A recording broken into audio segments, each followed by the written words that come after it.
What is up, ACL Nation? Welcome into Baggin and Braggin episode number 9. We're going to be going over clips from New Mexico. That was open number 7. And I got to say, Meesh, this was one of the opens that had probably the most highlights ever. I think on day 2, I was at like 67 clips as far as instant replays go. So I'm going to try and whittle that down to 5. We also got a great interview today, America's Sweetheart for Valentine's Day. We're going to bring in Anthony Ione, the professor. He's going to talk about his rise to stardom. And we're going to do a little quick recap on the open shootout and Superhole. Meesh, you guys looked radiant. You guys had a great time. That's because you didn't really watch it. That's why you say that, right? I didn't get a chance to watch it. I tried watching it, but there was just no way for me to get ESPN2 app available to me, so I watched it on Layden Crabtree's phone. Had to FaceTime him to show the screen, and then his phone died. Like, of course, I wanted to watch the Ryan Wienfeld match, and then his phone died. But oh my goodness, yeah, I didn't get to see the end of it, and then I just kind of updated myself on Facebook as we went. But it looked amazing. It looked like you guys had a blast. Yeah, and we kind of went into detail of the party on around the ACL, so I don't want to duplicate content too much. I'll just say that it was crazy because when I was looking around, I was like talking to Fred and his wife Stephanie, and I was like, what is where are we? Like, what is happening right now? And Stephanie said, just rich people doing rich people things. And I said, well, then I'm glad to be their entertainment, because like, this is like insane. What we're like, I didn't even know what to do, because the party started at 6. The broadcast wasn't until 10:30. It was 4.5 hours. Meanwhile, we can't drink because we have to be professional. You have to work, You have to work. And then, there's tons of food and stuff. But like, as Anthony will tell you in the interview, like, you're a little bit shy to like eat too much food before you're going to go on like live television, right? Because like there's really no time to go to the bathroom or anything, by the way. So it's like even drinking water, you're like kind of like, oh, you can't get too crazy there. Yeah, you're like really worried. So I'm kind of just like, what do I do? Just kind of walking around like a fish out of water. Like, we definitely, I think a lot of us cornhole people felt like we didn't necessarily belong in the room. Yeah, I'll never forget whenever I went out to Airmail City and hung out with Shamar Moore and them. Like, shout out, by the way, to Shamar. Congratulations on the baby.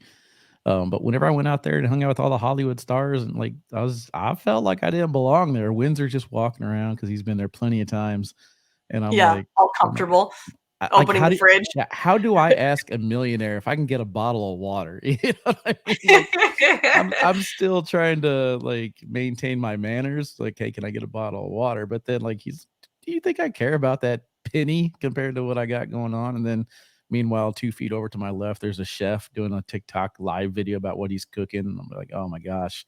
Yeah, I don't even know how to be rich. So that just basically tells me my destiny is to be poor my entire life and have fun along the way. Oh no, you'll be just fine. You'll pick it up. Because even though I felt like you don't necessarily belong there, my self-talk is always like fake it till you make it, right? Like, yeah, this is exactly where I'm supposed to be.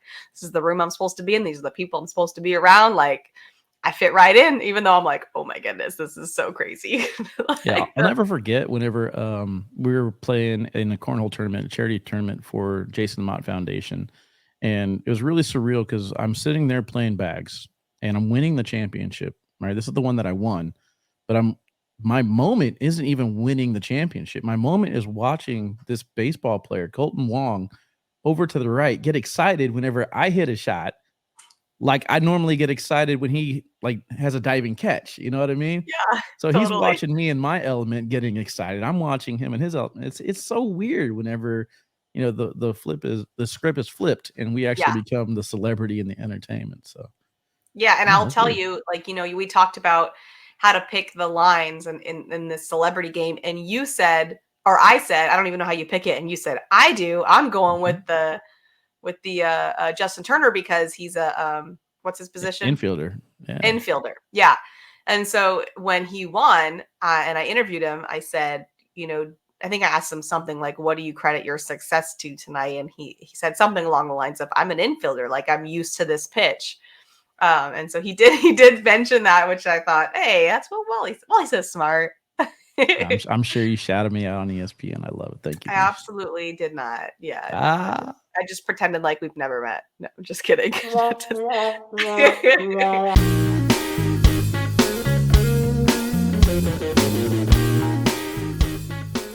It's time to brag. Although you said you don't even have anything to brag about. I mean, I got some stuff I could do, but I mean, like, it's nothing Super braggy. spectacular. I mean, I could brag I on have my something to pit. brag about. Are you ready? Go ahead. I was telling you that it's been difficult to sort of process this like achieving goals because I have what people might not know is that I have been on a path to get in the media for the last 10 plus years. Now I didn't know it was going to be through Cornhole, but I thought it was going to be through my weight loss business. But the point is that I have been trying to get TV time for 10 plus years. That's been my goal.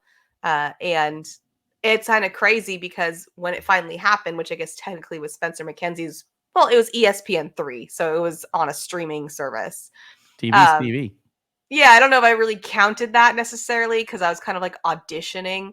But then obviously in Myrtle Beach was like my first like on ESPN2 live where people could turn on their TV and watch it. And there was so much going on and it was so chaotic. And so it kind of just like went by. And then this one happened and same thing. There was so much going on that just like went by. So I guess what I want to say is that I want to brag on the fact that I have been working towards this goal for a long time and I actually achieved it. Proud of you, Yay! Meesh. Yeah, I don't know if I ever want the spot. Like, I love attention. Don't get me wrong. I like making it all about me, but I don't know if I ever want it to be to the point where I could get dissected for messing something up. But I Yeah, think well, what that you're can already doing is happen, killing it. by the way, TV or not. I've never messed up. No. Yeah, well, I mean, even if you don't mess up, like people be like, I didn't like his Yeah, hat or I didn't like his laugh. I mean, like yeah. it's just no matter what, you're gonna get torn apart. I don't think you can avoid that TV or not. Obviously, I'm exposing myself more. Yeah. But I don't It's I'm really comfortable on live television for whatever nice. reason. And so I just like it there. Yeah, for me, it's kind of like baseball though. Like, you don't boo the players that aren't good. No. You only boo the players that are good that are on the other team. So Yeah, yeah, true. I'm gonna embrace all my haters respectively. But I mean, I don't really have much to brag about. I mean, other than bragging about you on the TV and killing it. I got my ACL debit card finally, so Oh, that's I cool. did. I forgot about that. Thank you Yeah, for reminding me. I've made it in that regards to where I'm officially part of the team. They trust me with their financials. But I guess if anything, I'm bragging on my bets. I mean, I called the Chiefs plus. I called the over, and then the Justin Turner pick looked to be pretty good. Um, Who did you my pick? Did you pick Malone or Graham or Streaker or Bubenheim? Like, did you pick any of those? I think I was going to stay away from Bubenheim and Streaker. Okay. Because of basically Rosie's second strings, and Cheyenne's just Cheyenne. If I would have chose, I would have taken the Ryans. Obviously, that wasn't a betting option. But Yeah. yeah, I mean, I had fun. I got to give a shout out to Shane and Jeremy and Bridget. They came in last minute, give me a place to go watch the Super Bowl, and it was really fun watching the Super Bowl here in Kansas City. And actually, that's something I'm gonna brag about real quick. I haven't been playing much bags as we talked about. Again, went to the Super Bowl party, saw some sorcerers sitting there on the table. I said, "All right, Shane." Shane tried out in the qualifier and had a pretty good run. I said, "Let's play a game real quick." I said, "I got to get going. I got to get back in this game." I beat him. I beat him 21 to You beat 12. him. I was Man, doing those so sorcerers, I'm good. telling you. They're magic right now. Magic, magic. I'm just enjoying the airmail with the sorcerers. I don't know We should why. brag on the sorcerers because I was telling someone Yeah. else, I was asking someone because my friend throws warlocks, and I was asking her husband, "Did you get her a set of sorcerers?" And he's like, "No." And I'm like, "I feel like she really like him." And he said, "Everybody likes them. I haven't met Yeah. one person that doesn't like them." He goes, "They're cheater bags." And I'm like, "Yeah, I think you're right." Yeah, so I got 5 sets left here behind me. I'm gonna keep one, obviously, and then starting tomorrow, I guess whenever this airs, we're going to do the fundraiser for Wiedenfeld and Lisa Reese. So Fun. everybody check out K9 Unit Cornhole. We're gonna try and raise some money to help them with their battle for cancer and loss of his father. And then Anybody who participated in the BG collab going forward from the 1st to the 14th, your name automatically goes into an entry, and I'm just going to give away the set to somebody who supports me. So support those who Hey, support you. absolutely. And just piggybacking off of that, Nick bought me the sorceress bag because I've been using his. Mhm. So I have my own sorceress coming. He Let's said it go. was a Valentine's Day gift, so it's supposed to be here today. Well, So we already we know he forgets them anyway. So now you're in charge of bringing your no, own but bags. remember he thought Valentine's Day was Wednesday, Oh yeah, and he's so lost. maybe he thought they were going to get there by Wednesday because technically they would have to show up today. But like, Yeah. don't get me, I like, well, not don't get me flowers because I do appreciate flowers. But if I had to choose between flowers or cornhole bags, especially sorcerers, my own set, I'm gonna I go think with the sorcerers sorcerer. might be cheaper too. Are you serious? I mean, sometimes you can get like a dozen roses for like $1 Oh, he's million somebody. sometimes. No, he just buys me like a bouquet every year, so I doubt it's more expensive. But Well, I'm about to get I'm not complaining. Hawaiian Bros and Dairy Queen. That's what I'm treating myself for Valentine's Day. Get it, Wally. All right, we'll be back right after this.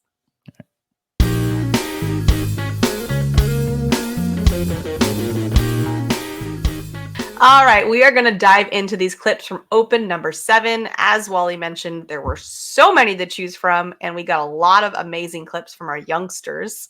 So, a really cool event. But let's go ahead and get into number 5. Yeah, number 5, one of the hottest youngsters on the planet right now. Isabella Soprenin, I think, is just throwing absolutely lights out no matter where she's at. I see her on TikTok and Facebook throwing every single day, and it is showing up on the boards. Dylan Turpin was throwing very, very well. This is just kind of a snippet of how Bella's weekend went. I think out of the 70 or 80 highlights I had, probably just 5 or 6 of them that were Bella, but I kind of wanted to highlight this round and just kind of show you that she's got the whole game right now kind of figured out. She's throwing a perfect blocker. So right away, 15-14 score here. She's dictating how the rest of this game is going to go. Dylan kind of buys into it here with the first bag, which rightfully so. You want to come with the back block. And then Bella's skill and brains takes over. I love this frame where I paused it. Like, look at that bag. It's so perfectly flat. We can just marvel at it. He's got great form. Look at that too. Yeah, it's beautiful. All right, here we go. So back block here pushes Bella's bag a little bit more into the hole. Yep. And Bella already knowing that she's got the front of the hole established. She's going to go with that back block, forcing Dylan to make the first decision. He does go up top, and Bella's stepping out exactly where she wants to. Her landing spot right now is what's doing it for her. She is able to put the bag where she wants it on the board. If she wants to throw a blocker, she's throwing that. And the one thing that I've seen, excuse me, over the last 2 weeks, that's just very, very impressive with Bella. I mean, that roll is always there. That's the Bella roll. And I wish I would have kind of clipped a airmail, but Bella's airmail right now is just lights out. She's throwing it at the right times. She's not afraid to throw it in difficult situations. I believe later on in this open in the same singles bracket, she took on Carson. There were a couple of airmails that she had to hit just to stay alive, and she hit them. And then at Winterfest, she was probably the best player there. Just remarkable the way that her game has evolved in the last month or two. She lands right on Stevie for that roll. Good old Stevie. Right on Stevie, and it rolls on in. But I also wanted to bring up this question here, Michelle. I'm giving you one game. Are you taking Carpet Bella or Carpet Cheyenne? Oh, Carpet Bella. Yeah. So, yeah, Carpet Bella could be at the top of the food chain. We talked earlier in the season about Samantha Finley in my number 1 spot. Then Rosie Streaker got to the number 1 spot. Cheyenne's just always there. But Bella's making a name. And then, unfortunately, I didn't get a clip of Yeti. I got to give a shout out to Yeti. She was able to win the women's open here. Yeah, and I would say that the reason why I'm choosing Bella over Cheyenne with Carpet is because although Cheyenne threw really well in the shootout and did win it with Carpet, it wasn't but Rosie wasn't throwing her best. So, even though Cheyenne did win, it wasn't against the way Rosie's been playing the last few. Okay. No. And so until I want to see Cheyenne play with Carpet against someone who is like really in the zone and then see what happens. And I feel like a Bella with Carpet. Yeah, I'm going to go Bella. Yeah. The path Bella's on right now. She's got plenty of women's championships, to have the rest of the season. And I wouldn't mind putting some. Well, I guess I can't bet on her because she's too young. I can't bet anyway, of course. But I Yeah. mean, her taking out a national. Yeah. All right, let's go to number 4. Number 4, we got nice, relaxed Ryan Windsor. We got 2 different versions of Ryan Windsor on this same clip. So this shot right here for me is airmail all day long. This just goes to show you how he knows exactly what his bags are doing. He's putting in the work. You see he's going slick side down with this bag. I'm thinking he's airmail on this bag. So I'm kind of confused while I'm commentating as why he's going slick side down. But he knows exactly how much grip is there and what he's got in his arsenal. Well, let's see it. Yeah, so slick side down, Yeah, stick on that stick. is such a good And then bag. just the way he hits it and starts chewing his gum right afterwards too. It was kind of baller. And Now then, we got the hoodie and the glasses. yeah, the Unabomber version. First time seeing Chad Rowe deep. This is for the bracket. Chad, right there. That's the biggest block you could ever put up. That is the moment where he realized he had messed up. I mean, that thing looks like miles high. Yeah, so of course you're gonna get it. There it is, deep landing spot. Set it up for him. Chad can't help but give him some love, and then Windsor's just he's the best player in the game right now. Devin Harbaugh last month, Windsor this month. I think we're just kind of trading off between elite status players. Ooh. Ryan Windsor's on top of his game right now, throwing in the 10s and 11 PPRs, taking down brackets. Dangerous. I hope that we get all 4 of like I guess 5 of the elites at the end of the season. Windsor, Harbaugh, Hicks, Richards, Graham. I hope they're all on top of their game at Worlds. Yeah, so we get a really good matchup. Yeah. Agreed. I mean, that's kind of what it is with the Super Bowl too, right? Like you always want to have a good Super Bowl, and obviously the teams are good because they got all the way to the end, but you got to see that happen then. All right, set us up for this one. All right, so number 3, we got kind of some no names coming in here. We got Raymond and Desiree. Desiree's making a name for herself in the women's division, and obviously, Doug Zaft and Broden Ryrie. But Desiree right now down 16-7. Oof. Huge situation sitting here. It's kind of hard to see, but Doug already has one off the side, so they're trying to get back into this game, and things are setting up here for her to have a difficult shot. But she hits it perfectly, gets them all to fall in there, collects 5 points, gets them right back in this game. This is kind of a 3-part here. We got 3 clips for this one. It's crazy that Viper didn't go. Like she grabbed her bags right around each side of that Viper. Yeah, I actually even said on the broadcast while I was live, I was listening to myself. I was like, 3 for 1, good trade. And then I was like, oh, no, that's just a 3-0. She got all of hers. Yeah, there it is. And then again, just able to kind of sneak in without taking in that bag. And that was basically for the win on the other end. Raymond was able to get the 1 point to finish it off. But here's Raymond's big shot right here. Set up perfectly for the clap. Hits both corners. Gets it to go. He's fired up. Yep, making it clap. I live to see it. All right. Should have had Anthony stay on for commentating for that one there. Oh, we didn't even think of that. Why didn't we do that? Missed opportunity. Wow. Wah, wah, wah. Right. Okay. Here we go. Number 2. Well, you didn't have them ready. Well, number 2. People behind the scenes don't need to know. Oh, no, it just occurred to me. Well, yeah, I dropped the ball today. Fix that in post. We'll edit that out. Wally had everything ready on time today. Wally was waiting on everyone else always. It's Valentine's Day. I had to take care of all the ladies first. You know how I roll. There's no all ladies. Right, so shh. I'm talking to you.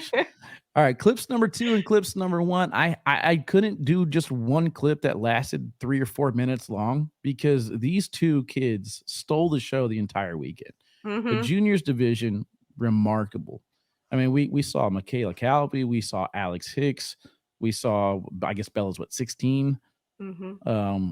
Ian Cripps just lights out. Doesn't matter what division he played in. Him and Bob Onch teamed up for this one in doubles. That was fun. They just ran into the team that won it early in the bracket, so that's why we didn't get to see them much. But Ian got to the broadcast court. I couldn't even tell you how many clips I have here in clip number 2 and 1. We just kind of pieced a bunch together, but Ian Cripps and Braden Wilson were the highlights for sure. And did you know Braden Wilson prior to this event? I did not. I think I've seen him around. But Braden Wilson at this event not only defeated Ian Cripps in the juniors championship, went all the way to face Carson Getty in his bracket final, defeated Alex Hicks in the bracket to get to that point, and had Carson down for quite a bit. But then Carson rightfully earned his championship by just coming in clutch at the very end of every single match to win the championship. But Braden Wilson very easily could have won this entire Open. Yeah. And that would have been phenomenal. I would have been all That over would have it. been so cool. Yeah. I mean, not to take away from what he did, but yeah. Yeah. All right, here we go. So we've got Braden's bag in the middle of Ian's bags, kind of. Yeah, so Ian's pretty much a 5-tool player right now. Ian's got the roll shot. He did this a few times throughout the weekend. Just landed perfectly on the pile for that short airmail. And then, of course, he's got the clean airmail going backside if he needs to. And then kind of left this one a little bit long because Braden's roll is just on point. But then here's a strong push. Oh, God, that cleanup. Yeah, so just kind of shows you a little bit of everything in Ian's arsenal. And again, this is only in the junior stuff. I could have gone back through the singles and could have had 2 or 3 minutes long clips from Ian. Nuts. All right, you ready for number one? Number one, yep. I mean, we got to go to the other side of that coin. It's a Braden Wilson show. He's got everything that he showed me right here. Phenomenal speed on his push, slick side collecting a couple bags there, controlling the board, kind of just forcing things however he wants it. Look at that. Oh, God, that's insane. That was such a deep Didn't even touch the bag in front. I mean, that is absolutely dirty. Yeah, and then Ian right here at this shot again, landing short airmail. He's happy with that, right? Yeah, he loves it. That's exactly where I wanted that shot to go. And Braden's like, huh, really? I'll show you. Really? Yeah. I'm going to go ahead and put you where I want you. Right on the back of the a bar soap. Oh, yeah. I love a good bar soap. And then there it is, the airmail to seal the deal. 10 years old, people. Dude, I'll tell you what, Rich is doing it right with these youngsters. He's basically locked up Cornhole for the next 5-10 years if he wants these kids. Yeah, he's got all the studs that are coming in. Yeah, and Braden, I don't know. I might make a little bold prediction here and say Braden Wilson could be a pro by the end of August. Maybe PDC, but I don't see how we're even going to have any spots.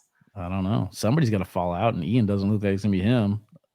Did we move somebody up there age-wise, though? I mean, is it possible? I don't know. I have to go back through and see who. I see what you're saying. Yeah. Well, we got the Gores. They're not. Bella is under 18. Wiedenfeld, Fisher, that's 5. And then you have Alex Hicks, Ian Cripps, that's 7. Who's the 8th one that I'm missing? Yeah, I don't know. On the spot, I have no idea.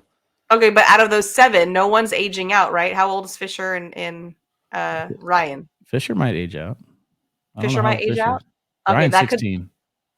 So it's so we might have one move up. I'm not sure. Point-wise, skill-wise, definitely. He's up there. I mean, he just went through these brackets like it was nothing. Every time I saw his name further and further in the bracket, I'm like, oh, Braden Wilson, he's got a deep run. I'm not saying he's not talented enough to be a pro. 100%. I just don't know if a spot will open up, which would put him in PDC. You also have Adrian Brunson and Vincent Frisch there in the PDC that could grab one of those spots. So, I mean, it's going to be difficult to see if there's a spot in the under 18 section, but I think PDC for sure. Yeah, Braden throws like that, though. He deserves it. So I was very, very impressed with him this weekend. I wanted to make sure I get him on there. And again, I couldn't even show you all the shots he hit at this. I mean, I was watching it. He was incredible. I mean, whatever I could find on whatever you had on the live stream, I saw, and absolutely spectacular. So you haven't really had to like commentate like I do, where it's like a long, long day. You can kind of go in where you choose.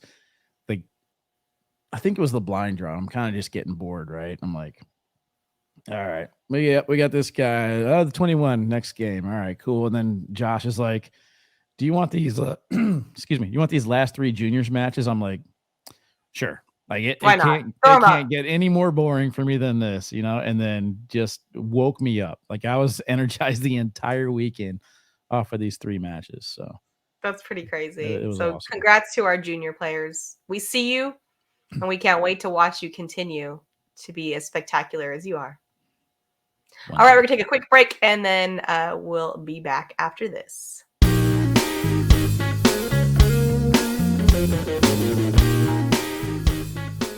Welcome, everyone. We've got Anthony Ione here with us today. He has a bachelor's in mechanical engineering, 10 years as an aerospace design engineer, 7 years in LED lighting technology, and other interests in home remodeling. Wait, I didn't know that. You do home remodeling? Oh, big time. Yeah. 20 years of that. It was like another side hustle. My whole life has always had a side hustle or two, Meesh. Right now, cornhole is the side hustle. Yeah, we used to flip spaces. So my wife was an interior designer. That was her bachelor's in interior design. So, man, starting at maybe 19 years old, flip spaces for cash, bathrooms, kitchens, entire spaces. And then we ended up buying a house that we flipped the whole thing in. Oh yeah, you name it. Electrical, plumbing. You're doing it, or you're hiring contractors? 100%. Oh my goodness.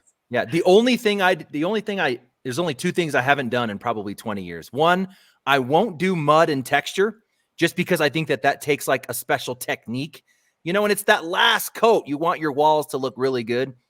And then one time I did a really cool outdoor fire pit, a big fire pit. I ran the lines. I ran all of the gas lines, but I was like, you know what? I'm going to bring a guy in to just do the hookup. That's a little bit, safety wise. I just want to make sure that that's all good. But yeah, sense. Everything else, you name it. My man doesn't half-ass anything, Meesh. He is a grinder, man. He gets everything done. Yeah, so I actually kind of want to start off. I don't know if you guys had a chance to tune in to Borderline or not whenever Anthony was getting interviewed by them. That interview was a banger, bro. I got a bone to pick with Jeff and Bernie. And a cliffhanger. Oh, they have got to work on their interview timing because I want to hear the rest of this story. Anthony, man, you're phenomenal, dude. I've been a follower since day one before I was even on the scene. I kind of messaged you. I appreciate that, dude. Man.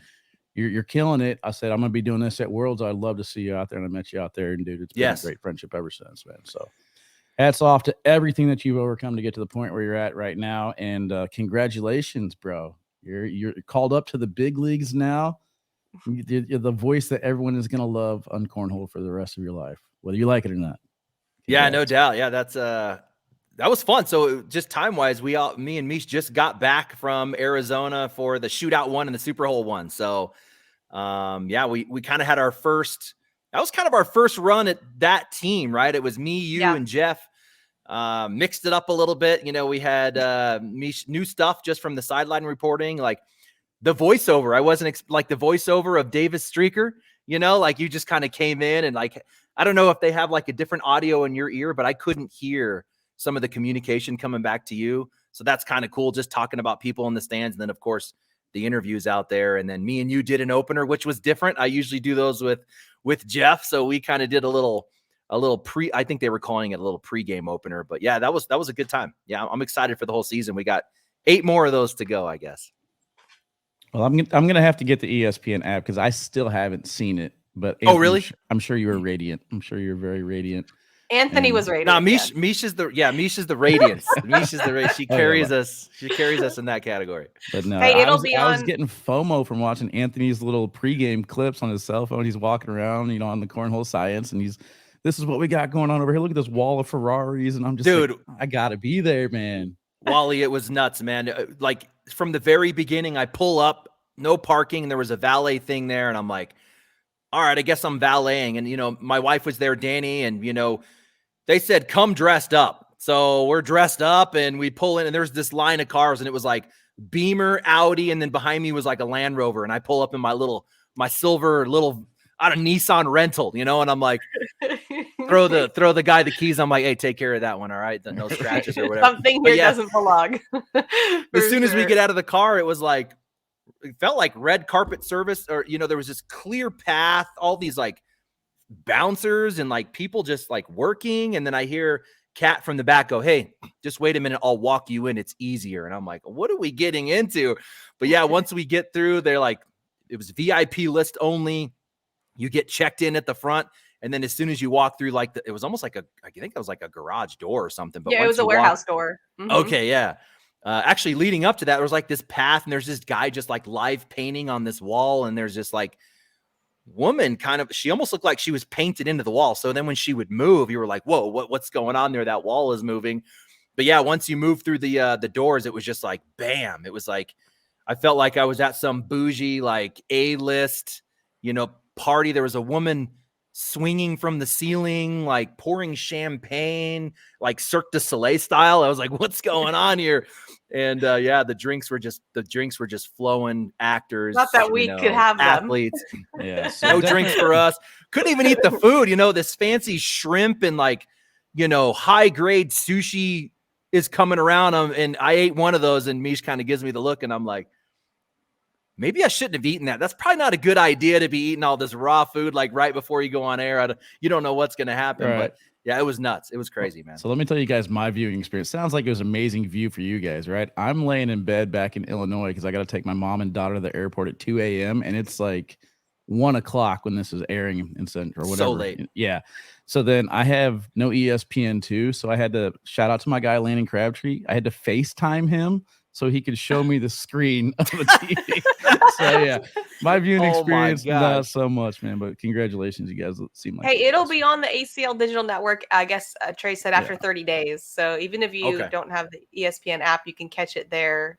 Which I didn't know. I just learned that on when he said it on the other day. But it was a pretty crazy party. But we want to talk cornhole, but before we get into that, Anthony, as we mentioned on Borderline, you got to tell a lot of your backstory, and it was a total cliffhanger. And I'll let them bring you back on to finish it. But the one question I had when I listened to that story was, what do you think it is about you that you took your background, your history, and made something of it, as opposed to became a victim or, because you have every excuse you could use, right? Like to be not very successful in life. You could say, well, I had, this to overcome and this to overcome, but you don't.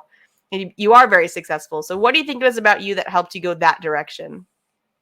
Yeah, I think there's two ways to look at it. You can be exposed to whatever you are in your childhood and say, this is what not to do, or this is what I don't want to be.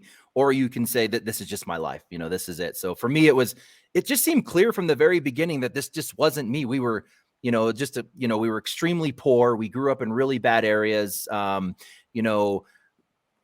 fathers that came into my life ended up in jail or prison. My mom was basically raising 3 kids by herself on no education. So it was really, really rough. And I was just like, I don't want that to be me. So I don't know. School came easy. The curriculum processed. I was able to, graduate, in the top percentage of my class, working full time. So that helped. I think that helped. And not everybody can do that. And my kids struggle sometimes too. Not everyone can process school really well. So that was huge for me. Yeah. So I knew on the backside where I wanted to be wasn't what I was living. So just got it done. I paid cash for college semester by semester, hustling, doing my, multiple jobs, paid cash for college, graduated with the engineering degree. And I'll tell you, anybody out there watching, man, there is something about, maybe it's a little different. This was 20 years ago, 18 years ago. So at the time, having that paper was huge, getting out and just be given the opportunity to excel at a career or in some, corporate thing. And I just took that the minute I got my job. I haven't looked back, and I've excelled in my career, and then, added a couple little side hustles in between, whether it be, remodeling, or now it's been cornhole hardcore for like 5 years. So it's, now we're on ESPN. It's crazy, Meesh. I know. Well, that's really interesting because I have the same feeling where, like, my childhood, my thought was, I don't want this. Like, yes, this will not be my life forever. Absolutely not. It's not an option. So I'm actually curious now to ask more people that question and see what they say, because I wonder if that's the theme, is like, you kind of take your hardships and you go, thanks for showing me what. Yeah. Like, I got an office job when I was 16, like working like a typical 8 to 5, but after school, and then 8 to 5 during the summers. And because of that, I was like, I will never work an 8 to 5 again in my entire life. Like, yes. I now know what that feels like, and it's not happening for me. So interesting. So for both of you guys, kind of, was it a situation where you're like, okay, I'm going to make this change now, and then discipline took over, building you guys' confidence and making you stay motivated? Or was the confidence there first that I can do this, I'm going to become a better version of myself? Because I mean, that's something I'm For me- struggling with right now at 41. Like I'm trying to figure out how to get my shit together right now. Yeah, for me, it's weird. Like discipline was never an issue. Like I don't know, maybe we're just all built different. You know, for me, it was always like I always wanted to learn the next thing, and I always wanted to get to the next step. And I never looked back, and I never like had any reason, like excuses or discipline. I don't know. Just my mind was different. It was just always like looking over the hill to the next, and whatever got me there, you know, I felt like my life was just like baby steps, you know, it's like, it's not like I had this goal. I'd never had a goal of being on ESPN commentating cornhole. But Same.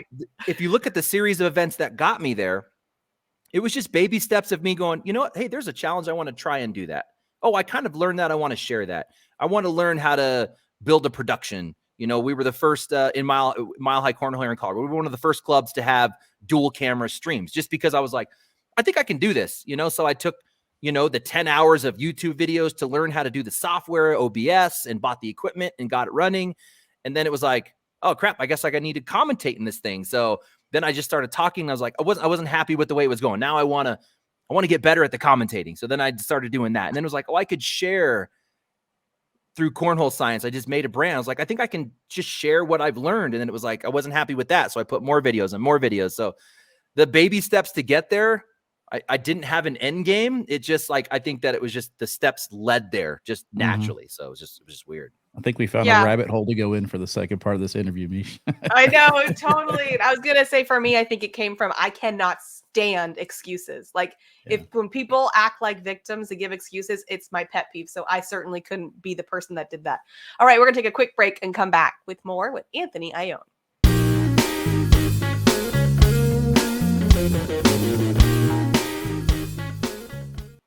All right, we are back, and I think we opened up a can of worms, right, Wally? Yeah, I'm ready. I'm ready to dive into this rabbit hole. All right, go ahead. This is the thing for me right now, where Anthony and I kind of the similar approach to this is, you know, I don't like this. I want to do something different, or I want to do something better, and I want to make it different than anybody else's life feeds. I get people in my inbox almost daily.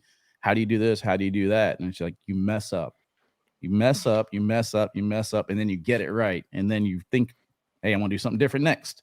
So like for you going back in your process, do you always go back and watch your film and, you know, kind of analyze yourself and break it down just like you break down other people's throws and then figure out what you're going to change next? Or do you have a broad idea of what you want the big picture to be and then try and figure out how to get there? Because for me, I already have the big picture of what I want. I just don't know how to get there yet.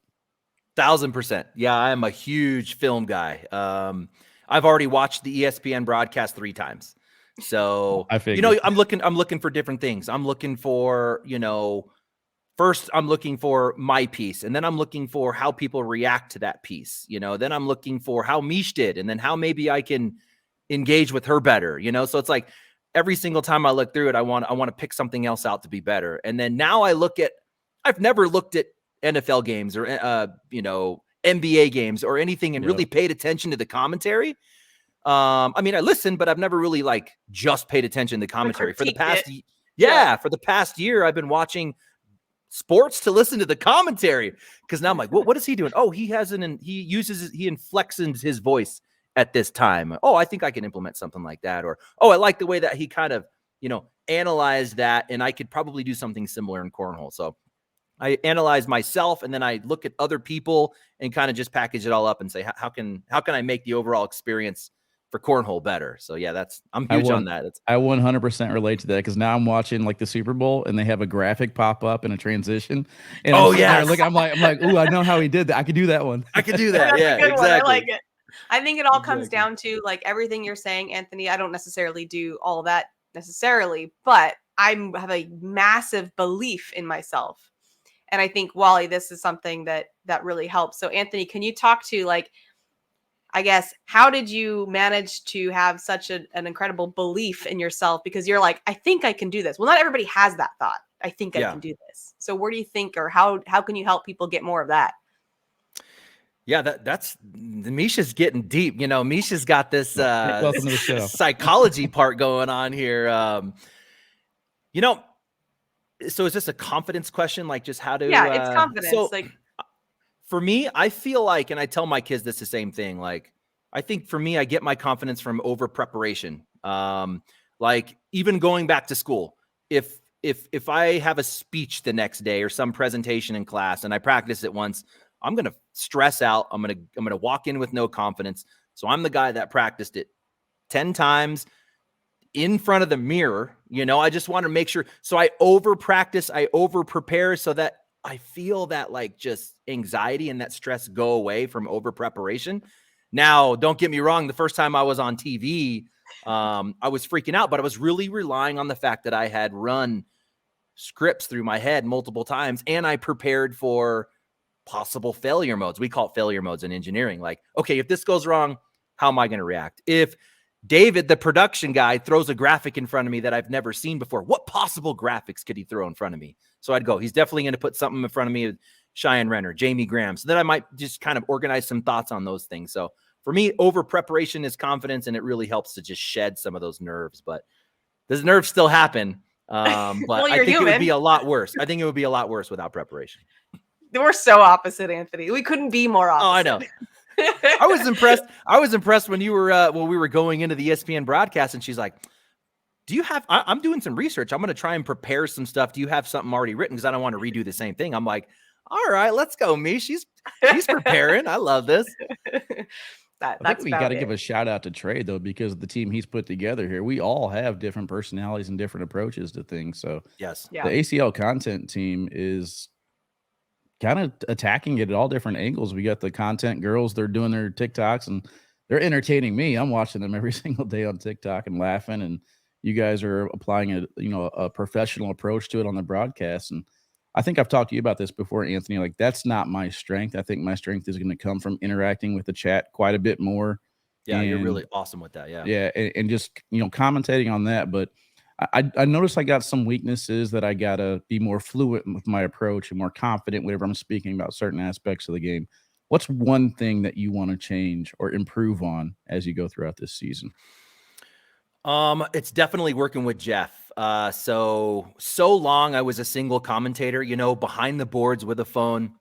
It's all me. So you're filling all that space with whatever. So I'm play-by-play on the bags, and I have this kind of rapid fire style, incorporating cornhole science, trying to predict shots, slick side, fast side, tilt bag. He's going to come with this. So I really fill all that like during bag toss.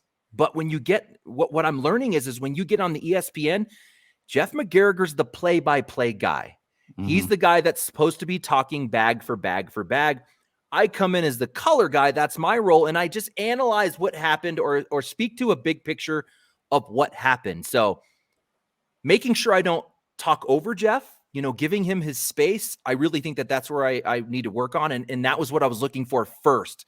When I was watching the broadcast back the first time from this weekend, I was really looking at how did me and Jeff's handoffs work when he stopped talking and when I started talking. I wanted to make sure that there was really clean transitions between those.